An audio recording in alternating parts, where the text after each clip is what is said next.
I did it! I moved to New York City! I've been here for over a month now, and it has been the hardest and best time of my life. So let's get into the nitty-gritty, okay? Let's dive into the journey of what has been thus far the most difficult, most emotional, hardest, at times treacherous, most beautiful, best decision I've ever made. Moving to New York City.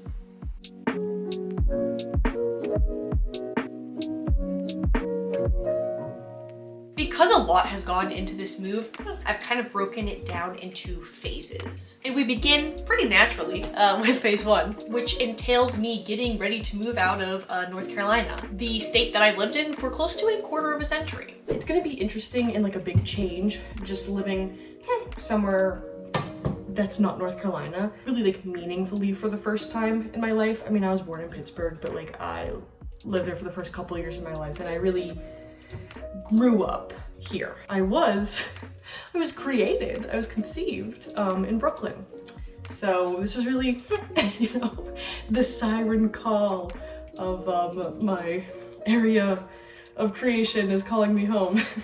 I'm just in a time of reflection. I think this move is really exciting, but there's just so much change that comes with it. And I'm neurodivergent. Change is a lot easier for me now than it was when I was like growing up. But it's also, it's not just easy. Like I still struggle with it a decent amount. So this theme of not dealing with change well, even when it's good, has been marinated throughout this entire experience. I don't deal well with change. I never have. But also I've come a very long way from being the kid that, you know, cried when my mom said we needed to change my bedspread that I had for years, and the kid that made my parents keep a piece of the hardwood floor in our foyer when they changed the floors.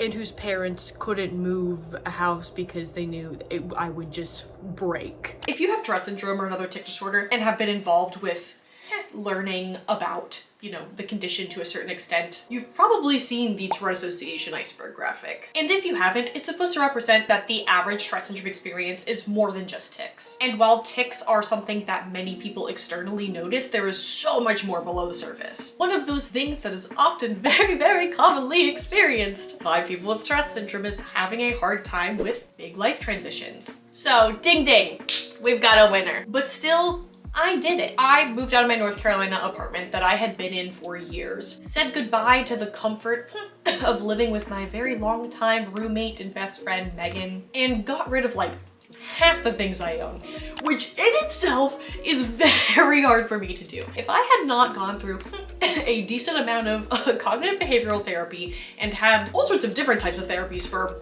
decades, I legitimately believe I could end up on the show Hoarders. There are tendencies that were more than tendencies, like especially growing up, like I'm keeping this Hershey bar wrapper because I feel an emotional attachment to it. That kind of thing, that's me, that was me. She still lives in me. These things are hard. I'm going to miss very much living with Megan. This place itself, I'm not going to miss. I do feel like I'm not even just ending and starting a new chapter or even ending and starting a new book. I feel like the world that all of the books that my life so far has been in has ended, and I'm on my way to a new planet with other books and other chapters. And that's really how I feel, and I think it's a better planet with better books and better chapters. And the emotion that I'm feeling mainly right now leaving this place is joy. So maybe I'll cry later. So I really wish that I could honestly and properly begin the next sentence that I'm about to say with, and just like that, or, and before I knew it. But the really honest way to phrase it is, and after a ton of freaking out and huge emotions and a bunch of hard work that feels like it lasted a freaking lifetime, it was the day I was moving to New York City.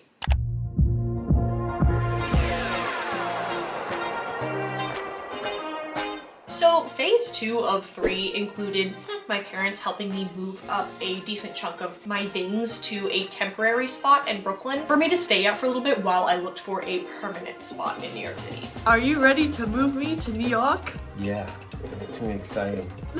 Are you tired? I'm alright. I mean, the excitement of getting rid of Emma is amazing, and it'll provide the energy I need to drive on with her.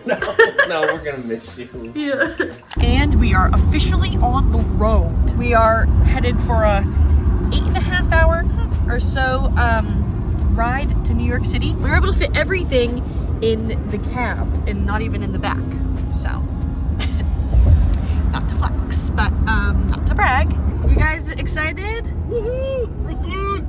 On this day, some of those pesky parts of the bottom of the iceberg, everything below the surface, were really affecting the top of my iceberg parts. Translation, my co-occurring conditions and other things I deal with besides tics within Tourette Syndrome were affecting my tics. My tics were acted up. But the drive itself was honestly pretty chill, and I was so very excited when we made it to Brooklyn. Okay, and after a very long day, we've made it. I'm in my temporary place, and as I was telling my parents, first New York apartment got the brick wall. Got the cool brick wall. Like and enough, actually more than one. Risers. They're brick. They are. So, but yeah, it's been a rather. They're exposed brick. Yeah, that's why I meant exposed brick. It's been a rather long day. This is the worst angle in the world. But we did it. We got everything in, and also it's snowing. It's snowing outside, and it hasn't snowed this hard in New York in years. So my parents are gonna have a really fun time driving back home tomorrow. I'm excited. Tomorrow I go tour a place that might be a permanent place for me. And then I also pick up an order from Best Buy because I set up my computer and I left one very important vital part, which would be my keyboard. I left my keyboard at home. That's so funny. Yeah. So that'll be tomorrow. But for now, we're majorly chilling. We'll go to bed soon. See you guys in a New York minute. And then after my parents helped me move in and they left to go home, there I was, alone, just doing it myself. It's been a New York minute. I had a moment last night where I was like, I think I felt really lonely. Like it kind of like was like a kind of feeling, like all encompassing and drowning me. But I think, you know, hanging out with a friend later today will help me realize that like I have a lot of people that I'm connected to up here and that I can hang out with. So I don't think I need to feel so alone. That's an update on that. Also, keyboard update. I ordered a new one from Best Buy and picked it up yesterday. So, yeah. Woo! All right, let's take a second to talk about this emergency exit, by the way. This thing was weird. My temporary spot that I was staying in was just like a long-term Airbnb, so I really wasn't concerned, you know, too much with the quality of it because I knew it was just that, temporary. But this aspect of it for sure unsettled me because I want you to guess what was behind that door. You know, I'm sure you're thinking something really quite silly, like perhaps, oh, it's marked emergency exit, so perhaps maybe it's an exit. Maybe it goes outside. Wrong. Wrong. Yeah, no, it goes into a very, very large, scary, dark, not lit at all, dark, scary, dank, cold basement room.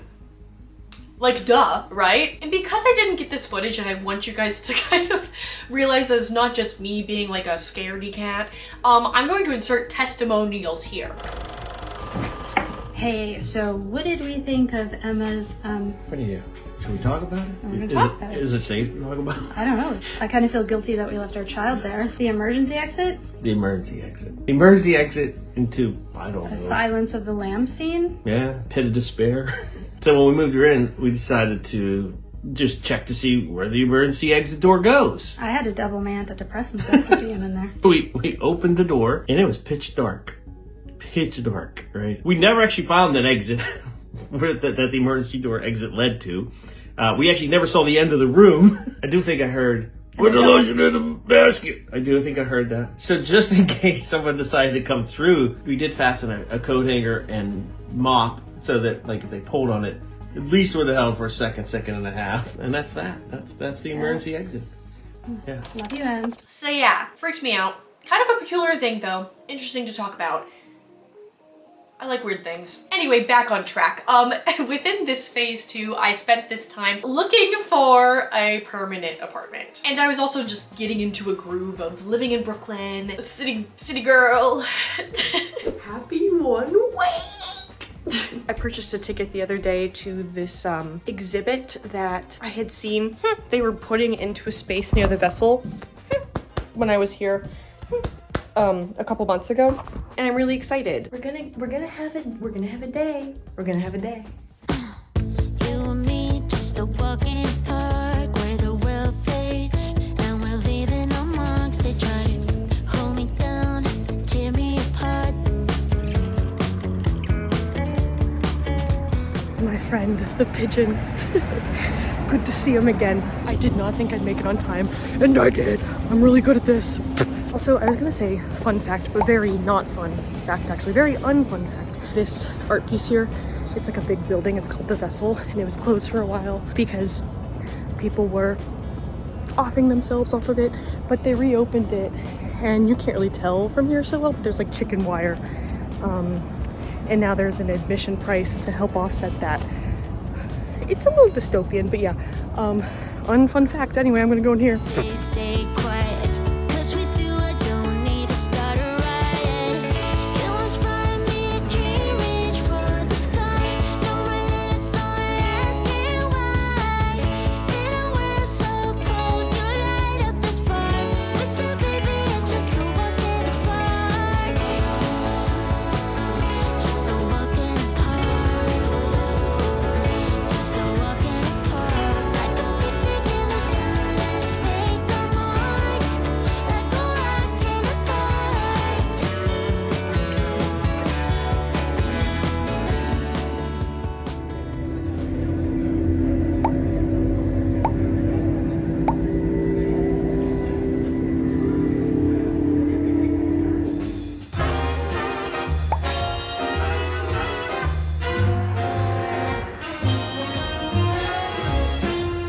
The gentle April rain that stained the window.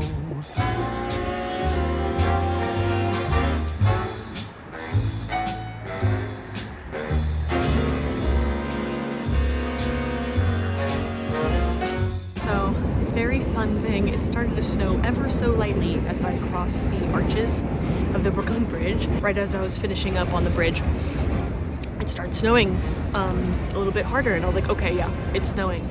Now I've come out here and it's like, there's no doubt, it's snowing.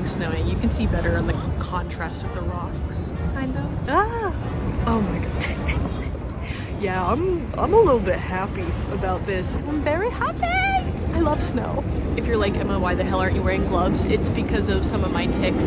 They make it very hard to wear gloves because gloves restrict my hands in a way that makes it hard to do certain tics. Fun fact.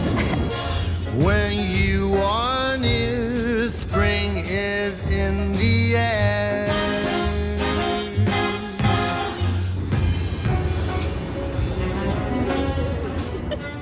And that makes 1 week in the city.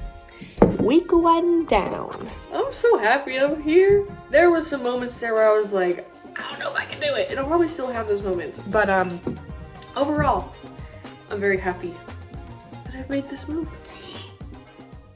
And here we are in our current up-to-date phase, phase 3. I found an apartment and signed a lease, and now I've been here for a little while. I've been having fun and doing my best to build a new sort of semblance of some sort of routine, and I'm also dealing with the change and transition, having a hard time, working on it. building the way that I deal with things as I go, because this is just so completely new to me in every way, in ways that I didn't think it would be and in ways that I expected it to be. To be really honest, it's not all light and butterflies, although I have been having many days that are very light and beautiful, and I haven't seen any butterflies but feel like butterflies. Throughout it all, my Tourette Syndrome iceberg is feeling as heavy as ever. All of those parts under the surface feel like it's the fattest frickin' iceberg I've ever had to deal with in my life. I post a lot of highlights and the very fun things that I'm experiencing through my life on social media, and I think a lot of people don't really know what all I'm going through because I'm not showing it. But yeah, I guess what I'm trying to say is, even through all of that, this experience isn't linear, it's up and down, but I still truly do believe that this is the best decision I've ever made. Most big and healthy and great things that you have to work at and for are not just easy. That's not me trying to say that everything that is good for you should be hard. It absolutely shouldn't. But something that is as big and intricate and new as this, for someone like me, should be hard. And I have to keep reminding myself of that, because sometimes I think, wow, if this was right, maybe it should be easier. And then I remember, no. And then sometimes I feel like, yeah, I get it. This is supposed to be hard, but I don't friggin' want it to. And that sucks. And then you just have to say, yeah, that sucks. It is what it is. Whatever. Forget about it. Sometimes it feels like I'm undergoing the best decision of my life, but I'm glad that I'm able to take a step back from it and realize that over time I will feel more comfortable and at home and at peace, and that is just the thing, it takes time. I am slowly making new friends, and I'm building a life in a chapter that isn't in any of my old books, in a new book on a new planet that none of my other books have been in before. Scary, right? I will of course keep you folks updated, and I can't wait to make so much more New York City based content. But for right now, know that everything is really hard, and I'm really happy, and I really disgustingly, fully, wholly, all-encompassingly am in love with New York City.